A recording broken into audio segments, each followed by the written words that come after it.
Donc on va commencer par créer un nouveau projet, évidemment Spring Initializer. On va donc commencer par le Discovery.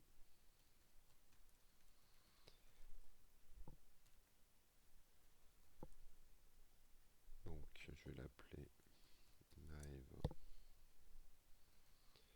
Discovery par exemple. Je vais prendre Java, vous avez vu le 13 a disparu, donc je vais prendre le 11. Alors donc là ça va être notre serveur Eureka. Donc l'idée c'est d'aller chercher Eureka, il y a les deux, hein, serveur et client. Donc je prends Eureka Server. Et c'est tout ce dont j'ai besoin. Euh, je passe au suivant. Je termine.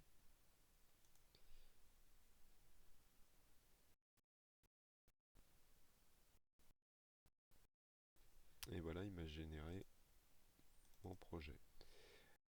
Je ne vais pas revenir parce que ça lui plaît pas. Peu importe. Alors, petite particularité qu'il faudra reprendre un petit peu dans les projets clients également. Euh, la particularité ici, c'est que vous voyez qu'il y a dans les properties un Spring Cloud Version qui a un système de numérotation un petit peu différent de Spring Boot classique, puisqu'il a un petit nom, Hoxton SR3 ici. La dépendance Spring Cloud Netflix Eureka Server, elle est assez classique, il n'y a pas de numéro de version. Par contre, en fait, les versions des éléments de Spring Cloud sont rajoutées dans un dependency management qui est en dehors des dependencies. Donc, il faudra récupérer cette partie-là dès qu'on veut utiliser en fait Spring Cloud. Bon. J'importe mes changes et là je vais configurer mon serveur. Vous allez voir, c'est un vrai plaisir. Pour faire un serveur Eureka, c'est assez simple. Je prends mon main et en plus de la notation Spring Boot, je rajoute simplement un enable Eureka Server. Voilà. La dernière petite chose à faire quand même, c'est dans les properties de l'application. Je vais lui mettre la configuration qu'on va retrouver un petit peu partout, à la fois pour les serveurs et pour les clients.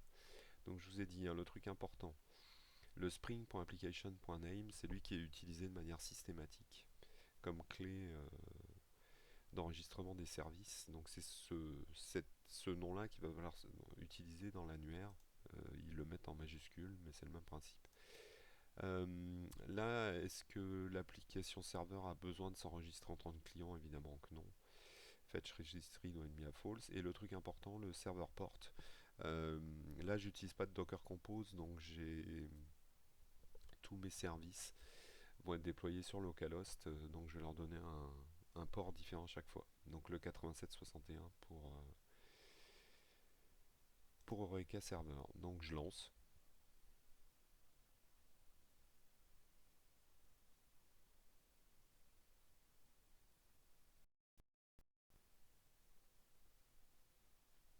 Et voilà, mon serveur est lancé. Comme vous pouvez le voir, il utilise un Tomcat, donc Spring MVC normal. Et en fait, l'URL de notre service, ça va être localhost 8765/Eureka. Donc c'est cette URL là qu'il va falloir utiliser pour que les clients s'enregistrent auprès de lui, puisque c'est son adresse. Donc voilà, c'est tout pour la partie Discovery. Vous voyez, c'est assez simple. Alors une fois qu'on a le Discovery, après l'idée c'est de prendre des services et de les enregistrer auprès de ce fameux serveur Eureka. Alors je vais en prendre un trou simple pour vous montrer le principe. Je prends mon Hello, donc c'est une appli Spring Boot normale. Donc j'ai mes REST controllers classiques, j'ai mon main. La seule différence par rapport à ce que je vais devoir rajouter sur mon service pour qu'il s'enregistre automatiquement, dans le pop, rajouter en fait Netflix Eureka Client. On est bien d'accord, c'est partie client là. Donc là, pour que ça fonctionne, comme tout à l'heure, j'ai repris le Spring Boot Cloud Version avec le même numéro de version, puisque j'utilise la même version de Spring Boot, et le fameux Dependency Management, dans lequel la version de Spring Cloud est utilisée. qu'ici, par exemple, j'ai utilisé Starter Webflux, donc je vais faire des web services avec les Webflux, ce qui ne se voit pas du tout ici, évidemment. Donc vous pouvez choisir la librairie que vous voulez, soit Spring MVC, soit Webflux. Donc pour que ça fonctionne, j'ai mon joli contrôleur REST. Je vais simplement rajouter dans mon main un Enable Discovery Client. Euh, on verra un deuxième service tout à l'heure où je ne le mets pas, ça marche quand même. Et surtout, le plus important pour qu'il s'enregistre, il lui faut des properties. Donc le plus important, c'est le Spring Application Name. C'est celui-là qui va être enregistré au niveau du serveur Eureka. Donc notre proxy va demander ce nom de service-là pour le retrouver. Et évidemment, la chose importante, la fameuse URL localhost 8761 Eureka, c'est le serveur Eureka pour que notre service aille s'enregistrer auprès de lui. Alors comme je vais en lancer plusieurs, je vais mettre ce microservice sur le port 8085. Donc vous voyez, c'est un service très très simple. Donc je le lance.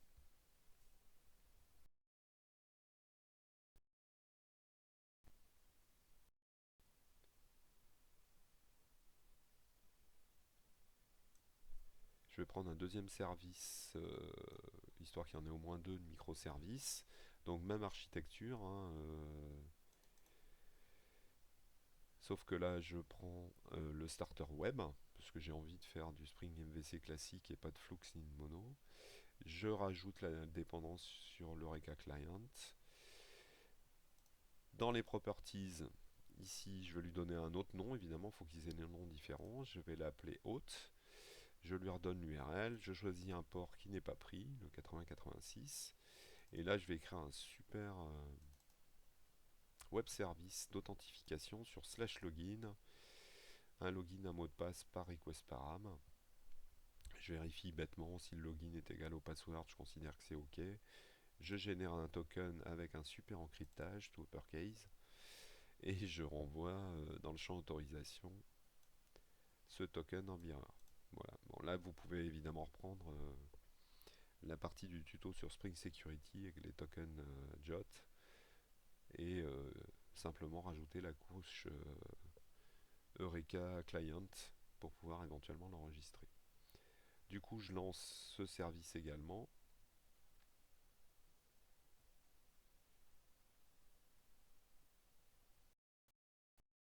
Voilà, il s'est lancé et comme vous pouvez le voir, il a bien lancé ici au niveau des logs.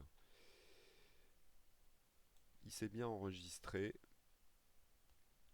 comme application auprès du serveur en disant mon service s'appelle démo hôte en majuscule. Il s'est enregistré donc de cette manière-là. De la même manière, notre premier service s'était bien enregistré auprès du serveur en tant que démo service 1. Voilà. Donc là, on a nos deux services qui tournent. Petite particularité, le serveur Eureka propose une interface web. Donc on peut y accéder de manière simple en allant donc sur localhost à la racine 8761.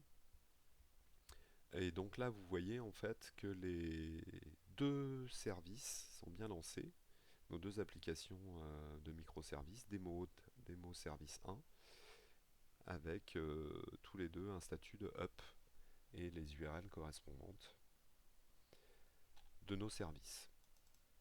Du coup, il ne nous reste plus que la dernière partie à faire, c'est le fameux proxy. Donc ce proxy, ça va être, comme toujours, un nouveau projet. Je garde les Spring Initializer évidemment.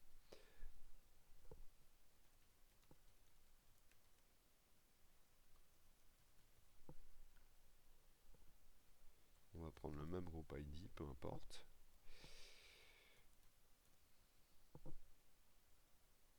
Donc là je vais l'appeler par exemple Live Proxy. Alors on va utiliser un Spring Cloud Gateway, donc je vais lui donner ce nom là.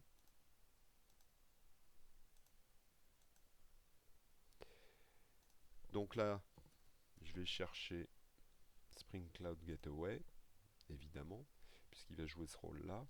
Mais aussi, n'oubliez pas, qui doit se connecter auprès du serveur Eureka pour récupérer la liste des services. Donc lui aussi il va avoir un Eureka Discovery Client euh, à rajouter dans les dépendances.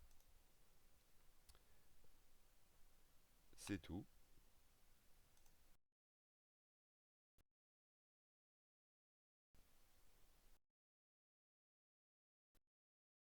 Fini de générer un serveur.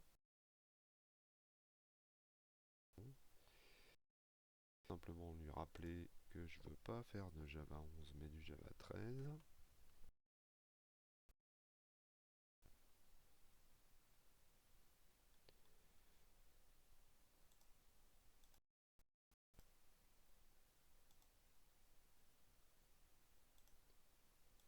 Donc là, on se retrouve à configurer le routing de tous nos microservices. Donc ce qu'on a à faire, je vous rappelle que c'est un client aussi Eureka, puisqu'il va avoir besoin de récupérer la liste des services. Donc on va configurer les properties correspondants. Alors ça c'est une première possibilité. L'autre possibilité, plutôt que d'utiliser des properties, en particulier quand vous en avez beaucoup, c'est plutôt de passer par des fichiers YAML. Donc Spring Boot s'en fiche en fait, soit l'un soit l'autre. Donc on est en format YAML. Donc dans la config, voilà par exemple ce qu'on peut lui donner. Donc toujours Spring Application Name. Donc là en l'occurrence c'est la gateway, donc je vais l'appeler API Gateway. Le serveur port, je vais prendre le 8088, je sais que je ne l'ai pas utilisé. Et comme il va se connecter au serveur Eureka, je lui donne l'URL du serveur Eureka. On ne va pas s'enregistrer auprès du serveur Eureka, on n'est pas fournisseur de services pour les autres pour l'instant. Voilà, et on lui dit qu'on préfère des adresses IP. Donc voilà la configuration standard classique pour la gateway. Alors pour définir nos routes, je vais prendre mon main de Spring Boot Application. Et en fait, pour définir nos routes, il a juste besoin d'une seule chose. En l'occurrence, c'est d'un bin qui va nous définir tout notre routage. Alors ce bin, qui va être défini ici, renvoie donc un route locator. C'est le principe de fabriquer ce fameux route locator. Je vais appeler par exemple gateway routes. Pour pouvoir fabriquer ce route locator, on va prendre un route locator builder directement qui va nous être injecté par Spring. Du coup, ce qu'on a à renvoyer, c'est le routage. Donc on va prendre notre builder et on va fabriquer des routes. Voilà le principe. Alors, comment ça fonctionne? Donc on va lui définir une route comme étant quoi? Une route vers un service, en l'occurrence un de nos microservices. Et pour ça, il a en fait plein de prédicats prédéfinis. Donc on peut filtrer différentes routes sur tout ce qui est contenu dans la requête en faisant des choses très complexes. On peut tester les entêtes, on peut tester les URL, on peut tester les content types. Enfin, il y a plein de possibilités. Je vous laisse regarder la doc pour la syntaxe. Donc on peut vraiment faire tout ce qu'on veut. Là, on va faire un routage assez simple. En fait, on va simplement dire qu'on va tester les chemins qui nous sont demandés à l'entrée du proxy. L'idée étant assez simple de dire par exemple si quelque chose commence par /API/service avec n'importe quoi derrière, ce truc là c'est le microservice 1 qui va être concerné. Je vais renvoyer la requête sur le microservice 1. Donc normalement ce qu'on a à faire ici c'est de dire dans l'URI tu vas renvoyer ça au microservice 1. Alors la syntaxe, on va utiliser en fait le nom du service enregistré auprès d'Eureka.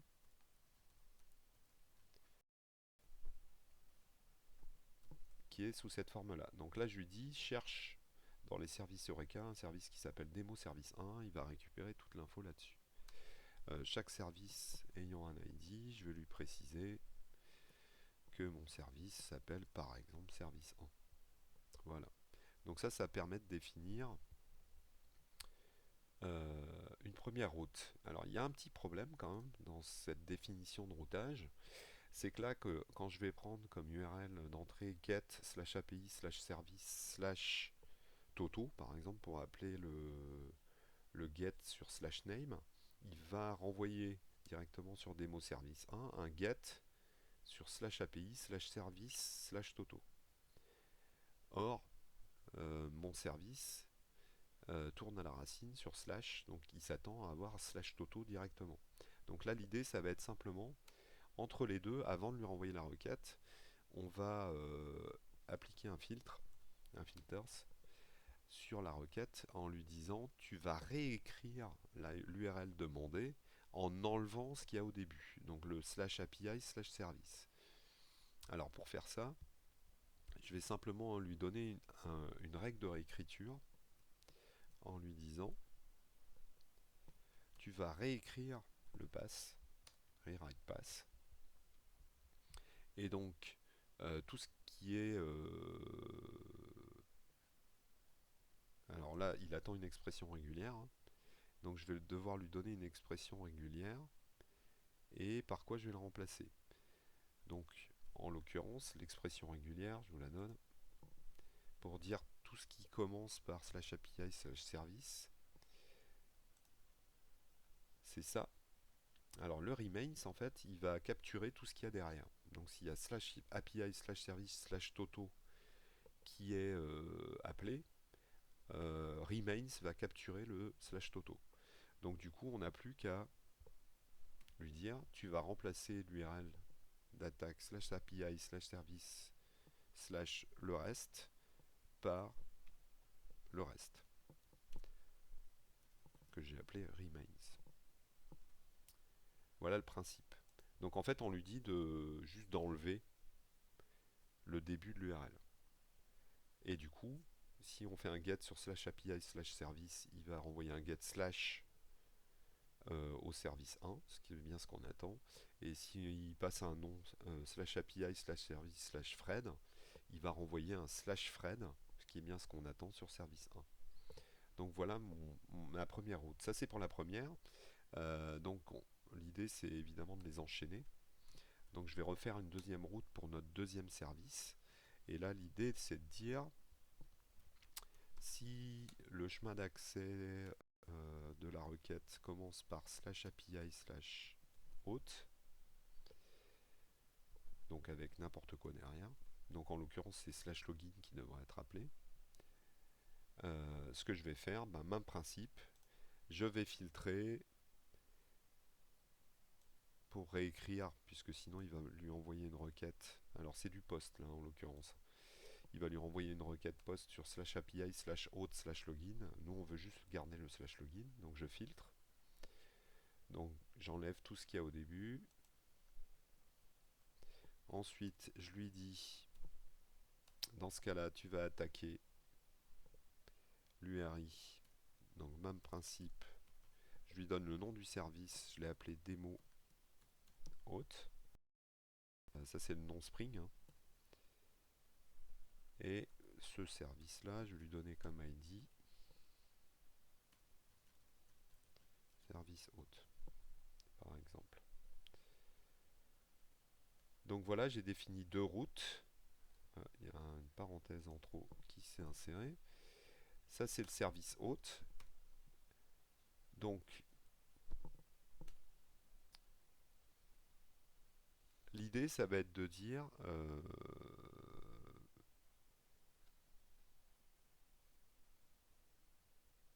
j'ai construit mes deux routes. Du coup, je n'ai plus qu'à builder.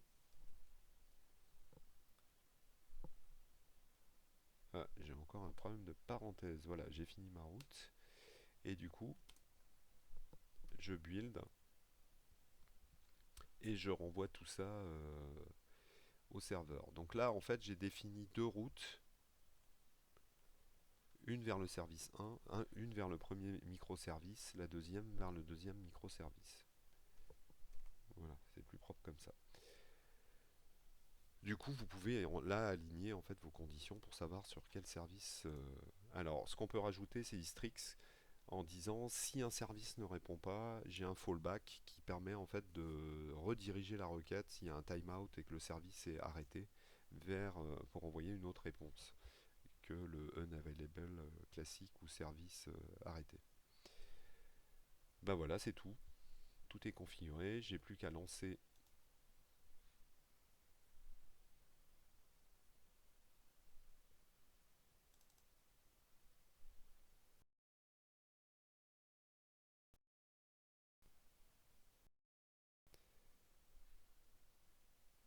Voilà, c'est lancé.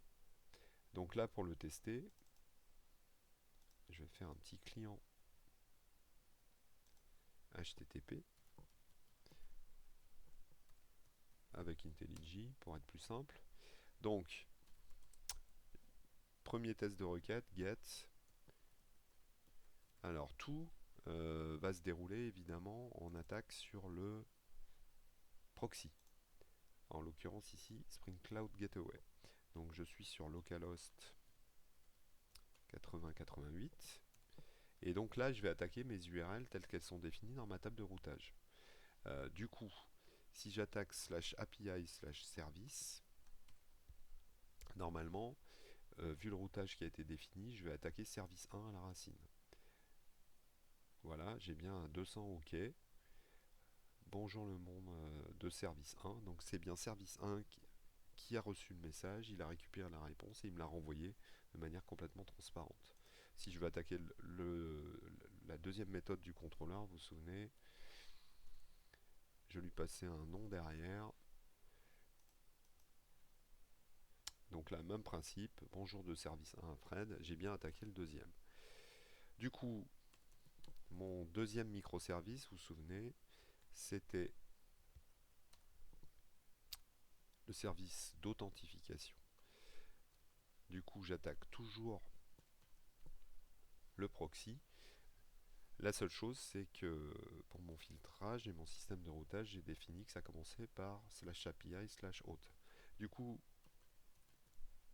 mon service, il est en endpoint sur login, donc /login, et j'ai deux paramètres à lui passer, le login,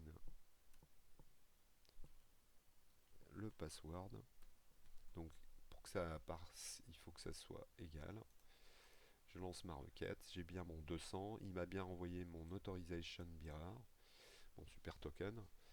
Donc là, ça a bien fonctionné. Dernier test, il est censé me renvoyer un unauthorized. Voilà, quand le login n'est pas égal au password. Donc là, j'ai quelque chose qui est en place avec tout qui fonctionne de manière quand même relativement simple. Donc c'est quand même assez agréable à utiliser. Alors, j'ai pas mis de fallback. Imaginons qu'un des deux services tombe. Donc par exemple, le service 1, je l'arrête. Donc ce qui va se passer, c'est qu'il va se rendre compte, là en l'occurrence, je l'ai arrêté, il s'est désenregistré. Si je retourne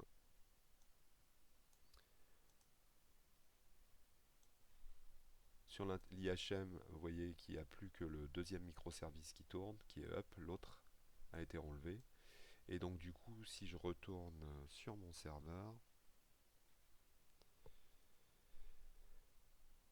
et que je teste la requête correspondante,